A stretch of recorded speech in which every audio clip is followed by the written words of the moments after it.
Magandang araw po sa inyong lahat. Ito po ang inyong lingkod, si Freddy, dito sa Amerika. And ang aking paksa ngayon ay tungkol kay General Macanas na kanyang video na nangungopia na lang. Na nangungopia na ibibideo niya. Hindi po siyang author. Pinapakita niya lang sa kanyang video yung mga kinokopya niya. Alam nyo kasi sila ay nagsishare na lang ng video Hindi na sila nagsasalita dahil wala na silang masasabi. At ito ay papakita ko sa inyo. At ang kanyang topic ni General Macanas, PBBM, saan ka pumulot ng kapal ng mukha mo? At ito ay from Professor Malu Tikia. Okay? Professor, sayang Professor ka pa naman. Okay? Ito, pakinggan po natin Pakinggan po natin ang kanilang content for today. Ito ay through General Macanas. Okay, papakinggan po natin. Para yung mga tumulong sa iyo nung eleksyon ay isa-isahin mong pitikin. Marcos does not own the entire government nor the entire republic and the entire lives of the people. Kahapon lang, Professor Malo, yung mga general na kaibigan namin ni Ma'am Lorraine sa pakikipaglaban sa CPP, NPA, NDF just because we are voicing out against dito sa kabaliwan na digmaan at hindi dapat maganap at walang patutunguhan at kung si Bobby Tiglao pa, Ambassador, calamitous war, a war that will end in catastrophic tragedy, ay parang ang tingin sa amin mga komunistang sloganerin na mga tao na bumalik kami sa pagiging aktivista. Farthest from truth. Ang tanong namin sa iyo, ganito Professor Malo, hindi nila ito sinasabi pero itatanong namin sa iyo, in the last 2 years na pumunta si Marcos Jr. pabalik sa pagiging tuta ang gobyerno niya ng Estados Unidos, ng gobyerno ng Amerika, 37% increase in investment in economic projects ng China sa Southeast Asia napunta sa bansang Vietnam, Thailand, Malaysia, Indonesia, and Brunei. Wala napunta sa Pilipinas. Ang malala, pinutol at naputol at pinaputol ang mga ugnayan sa pagpapalaki ng mga big ticket projects at pagtutuloy-tuloy ng suporta na nasimulan at nagkaroon ng tensyon. Samantalang 100 plus countries, including America, ay main trading partner nila ang China. Samantala wala pong katotohanan ang sinasabi nitong mamang ito. Wala pong katotohanan yan. In fact, kinancel ni President Bongbong Marcos Jr. ang programa ng China dyan sa Pilipinas na puro palpak at hindi natuloy nung panahon ni Duterte.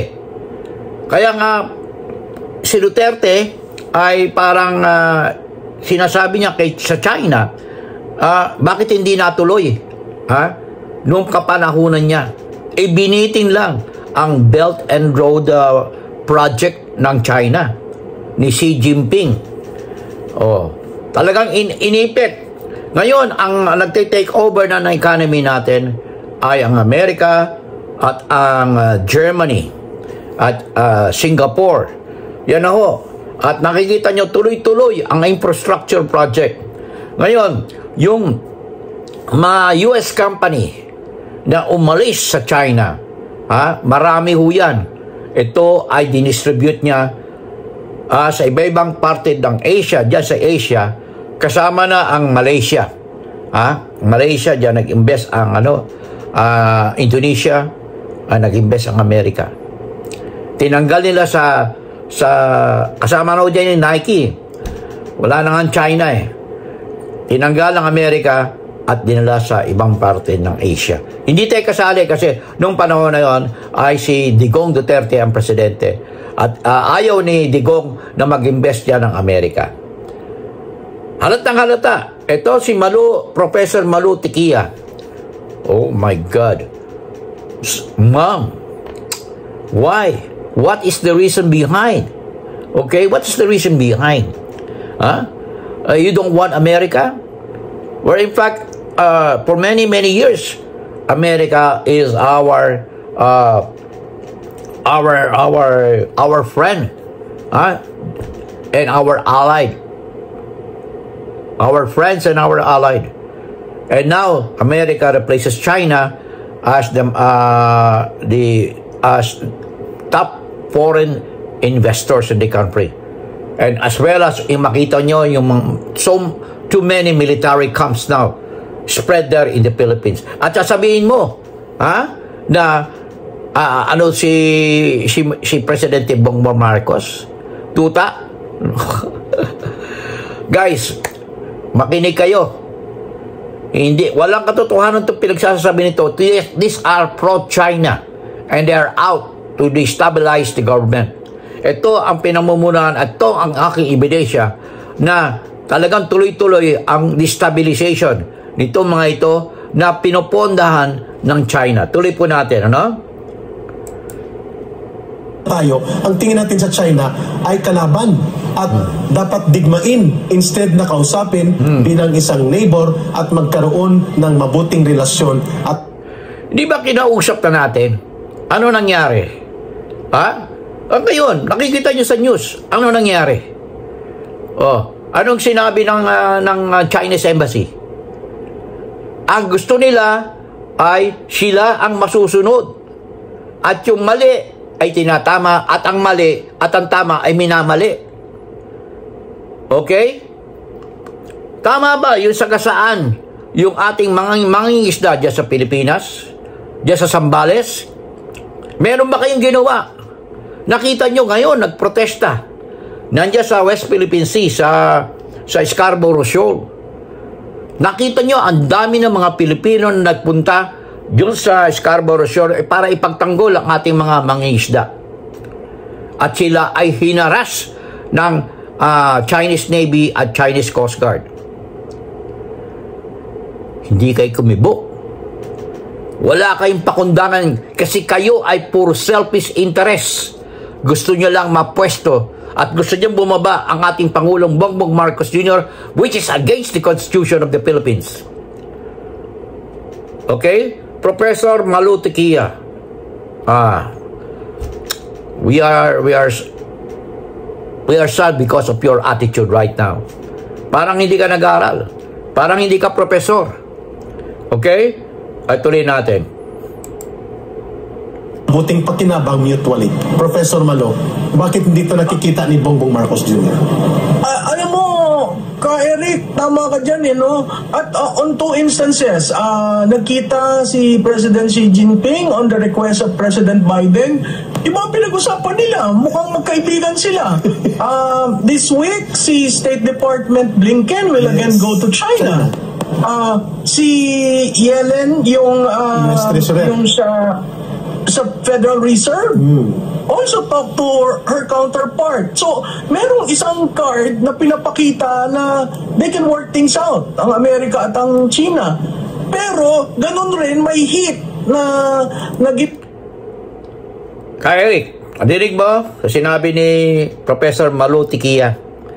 Nagpunta si Secretary Blinken sa China to talk something. Ngayon sabi mo kay Eric, makinig ka makinig ka. Ano yung sinasabi mo na magkakagera? Excuse me. Ano yung sinasabi mo magkakagera? Hindi ba banggain ng China ang Amerika? Both of them are dependent to each other because they are the first and second largest economy in the world. Excuse me. Sadali lang po.